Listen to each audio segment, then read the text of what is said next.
Hello student, welcome to my channel. और आज की वीडियो में हम लोग बात करेंगे कि लास्ट 2 मंथ में बोर्ड की प्रिपरेशन कैसे करें। तो देखिए, बहुत सारे बच्चे होंगे। बहुत सारे बच्चे दो टाइप के स्टूडेंट्स होते हैं। एक बच्चा होगा जिसे बहुत डर लग रहा होगा कि यार 2 मंथ है, हमें क्या करना चाहिए। और एक बच्चा ऐसा होगा जिसे ये लग रहा होगा कि हाँ, 2 मंथ ही तो है यार, दिसंबर जाएगा, दिसंबर मस्त एंजॉय कर लेते हैं और फिर हम लोग जो है वो जनवरी से पढ़ना शुरू करेंगे। तो अगर आपको डर नहीं लग रहा है तो फिर ये गलत है, डर लगना चाहिए। और जिसको ज़्यादा ही डर लग रहा है उसके लिए भी गलत है, क्योंकि अगर डर लग रहा है इट्स मीन कि आपने कुछ तो पढ़ा ही होगा। और भी 2 मंथ है तो ऐसी प्रिपरेशन हो सकती है कि आपके अच्छे मार्क्स आएंगे। ठीक है, तो आपको मैं कुछ बातें बताऊंगी जिसे आप अवॉइड करो और जिसे फॉलो करो तो आपके बहुत अच्छे मार्क्स आ सकते हैं। जैसे कि फर्स्ट कि आप लोग अपने खुद के नोट्स बनाओ। 2 मंथ है, एक सेकेंड, 2 मंथ है, आप लोग अपने खुद के नोट्स बना सकते हो।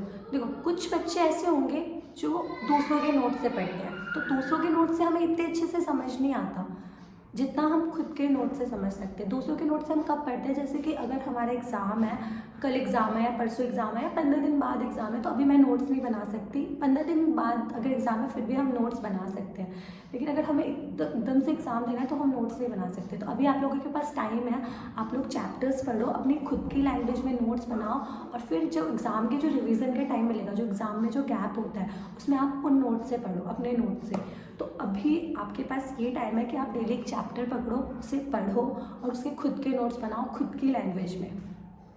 फिर ग्रुप स्टडी बिल्कुल नहीं करना, क्योंकि बहुत सारे बच्चे क्या करते हैं, अरे मैं अपने दोस्तों के साथ पढ़ लूँगा।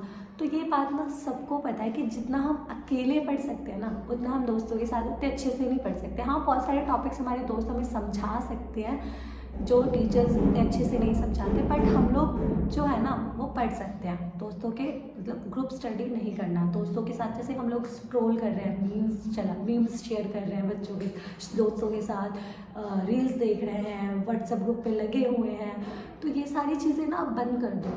अब मैं तो ये बोलूँगी कि स्कूल जाना भी कम कर दो, क्योंकि 2 मंथ बचे हैं तो सिलेबस ऑलमोस्ट सबके स्कूल में ख़त्म हो चुका होगा।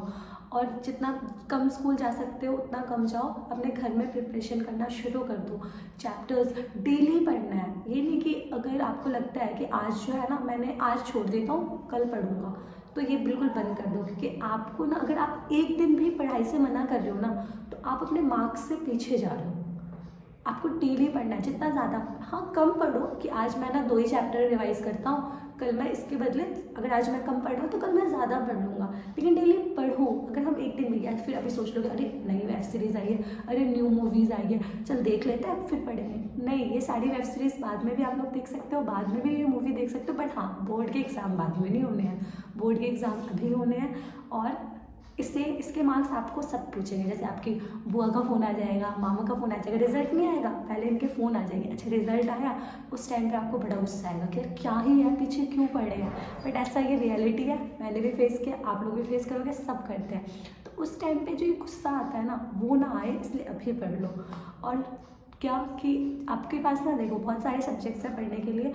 कुछ बच्चे ना कुछ सब्जेक्ट्स में वीक होते हैं, जैसे कि एग्जाम्पल देती हूँ मैं, मैथ्स। बहुत सारे बच्चों के लिए मैथ बहुत टफ होता है, इतना पढ़ लेते हैं फिर भी कहते हैं वहाँ पे जो है दिमाग नहीं चलता, मैथ्स में मार्क्स कम आते हैं। तो आप लोग ना ये एक्सेप्ट कर लो कि चलो यार मेरे ना इस सब्जेक्ट में मार्क्स कम आते हैं, तो मैं अपना सारा टाइम इसी में दूंगा। बहुत सारे बच्चे ये करते हैं कि उनका सब्जेक्ट वीक होता है, अपना बहुत सारा टाइम उसे दे देते हो, और उसकी वजह से उनका जो बाकी के सब्जेक्ट्स होते हैं ना वो बिल्कुल ही बेकार हो जाते हैं, उसे वो लोग नहीं पढ़ पाते। तो हमें क्या करना है, हमें ना जो सब्जेक्ट हमारा वीक है, जिस सब्जेक्ट में हमें ऐसा लगता है कि यार ये सब्जेक्ट ना बहुत वीक है, तो हम उसे पढ़ेंगे, बट ऐसा नहीं कि उसे अपना सारा टाइम दे देंगे कि हाँ मुझे ये सब्जेक्ट बहुत ही स्ट्रॉन्ग करना है। जिसकी वजह से क्या होगा, हमारा जैसे इंग्लिश हो गया, इंग्लिश हम लोग नहीं पढ़ते, हिंदी नहीं पढ़ते। क्यों नहीं पढ़ते हम लोग, हमें तो मार्क्स तो ये सब भी ऐड होंगे, मार्क्स में मार्क्स उठाने के लिए तो इनकी भी ज़रूरत है। तो हमें डेली हर रोज़ सब सब्जेक्ट्स को टाइम देना इक्वली। ये नहीं कि सोशल स्टडी नहीं पढ़ना, जो कॉमर्स वाले बच्चे होंगे वो कहेंगे इकोनॉमिक्स नहीं पढ़ना, बीएसटी नहीं पढ़ना। नहीं, आपको सारा जो सब्जेक्ट पे टाइम देना है। ये नहीं कि जो साइंस वाले बच्चे सिर्फ मैथ सॉल्व करते रह गए, 10th के जो बच्चे वो सिर्फ मैथ साइंस पे लग गए, सोशल स्टडी और हिंदी इंग्लिश को इग्नोर कर दिया।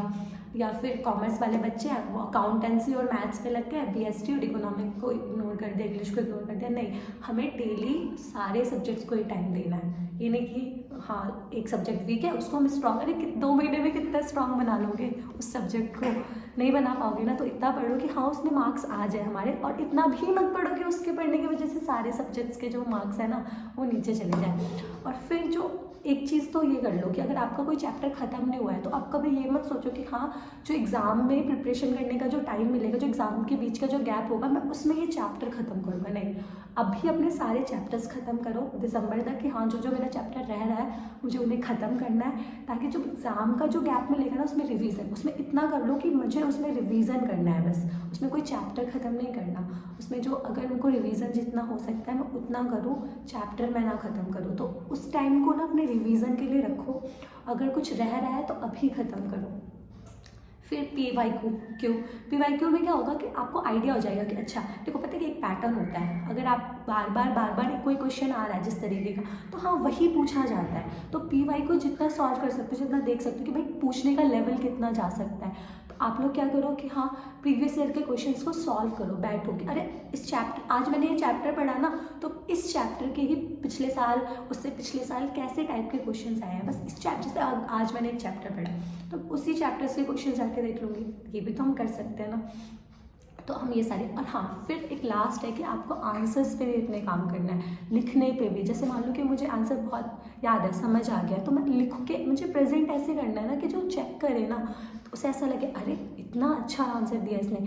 तो उसके लिए हमें क्या करना पड़ेगा, बुक की लैंग्वेज ही हमें एज इट इज़ याद करनी पड़ेगी। देखो चीज़ें ना हम आंसर को प्रेजेंट कर सकते हैं बट अच्छे तरीके से प्रेजेंट करना है तो आप बुक की लैंग्वेज याद करना शुरू करो। मुझे चैप्टर बहुत अच्छे से आता है, अब मेरा काम क्या करना है, अब मेरे को उसके आंसर्स को लिखने का तरीका देखना है, थोड़ा सा यूनिक होना चाहिए ताकि बच्चे जो और बच्चे और आपके आंसर शीट में डिफरेंस नज़र आए चेक करने वाले को, तो इससे भी आपके मार्क्स इम्प्रूव हो सकते हैं।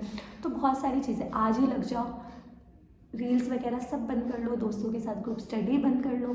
थोड़े दिन तुम्हारा दोस्त ये करके चिढ़ाएगा ना कि अच्छा ज़्यादा पढ़ने लग गया, तो कोई बात नहीं, चिढ़ लेना, थोड़ा सा इग्नोर करना, या फिर बोलो नहीं यार बस मेरी अब बहुत कम टाइम बचा है तो अपने इन टाइम को बहुत अच्छे से यूज़ करो। क्योंकि देखो जो ये टाइम, जैसे अगर 10th का बोर्ड दे रहे हो आप लोग, तो 10th का बोर्ड जो है ना वो बहुत है कि हाँ कुछ नहीं होता। कुछ लोग बोलेंगे ना बोर्ड का एग्ज़ाम है, बोर्ड में मार्क्स कम है, नहीं, आपको इसके बेस पे सब्जेक्ट्स मिलेंगे। अगर आपको साइंस चाहिए, आपके बहुत कम मार्क्स है तो नहीं देंगे साइंस, तो आपकी बहुत सारी चीज़ें तो यहीं से ख़त्म हो जाएगी। तो चीज़ें अभी काम करो इन सारी चीज़ों पे, 2 महीने के लिए खुद को बंद कर दो, कोई दोस्त यार नहीं, कोई कुछ नहीं, कोई रिलेटिव्स नहीं, क्योंकि सबसे ना जब तुम्हारे दोस्त के मार्क्स ज़्यादा आ जाएंगे ना और तुम्हारे नहीं आएंगे तो तुम्हें बहुत बुरा लगेगा, या फिर जब मार्क्स आएंगे और रिलेटिव्स बार बार फ़ोन करेंगे ना तब भी तुम्हें बहुत बुरा लगेगा। तो ये सारी चीज़ें बुरा ना लगे ना, इसलिए तुम अभी काम करो इन सब चीज़ों पर, ठीक है। स्कूल भी जाना कम कर दो, घर पे बैठ के प्रिपरेशन करना शुरू कर दो। बोर्ड का एग्ज़ाम कुछ नहीं है, बस पता है क्या है, जैसे आप नॉर्मल एग्ज़ाम्स देते हो ना वैसे होते हैं, बस ये हमारे स्कूल में ना हो के किसी और स्कूल में हमें जाना पड़ेगा, और जो हमारा आंसर जो क्वेश्चन पेपर है उसके सेट अलग होंगे। क्वेश्चन भी सेम होते हैं सारे, बस कुछ क्वेश्चंस अलग डाल देते हैं और क्वेश्चंस ऊपर नीचे होते हैं। तो प्रैक्टिस जितना आप कर सकते हो, आपके पास बहुत कम टाइम है, करो इन सारी चीज़ों को फॉलो करो तो आपके मार्क्स खुद ही इम्प्रूव हो जाएंगे, ठीक है। और हम नेक्स्ट वीडियो में मिलेंगे और इसमें हम इस टॉपिक पे डिस्कस करेंगे कि आंसर्स को कैसे लिखे बोर्ड में, ठीक है। Thank you. अगर वीडियो अच्छी लगे तो लाइक शेयर सब्सक्राइब करना, ओके।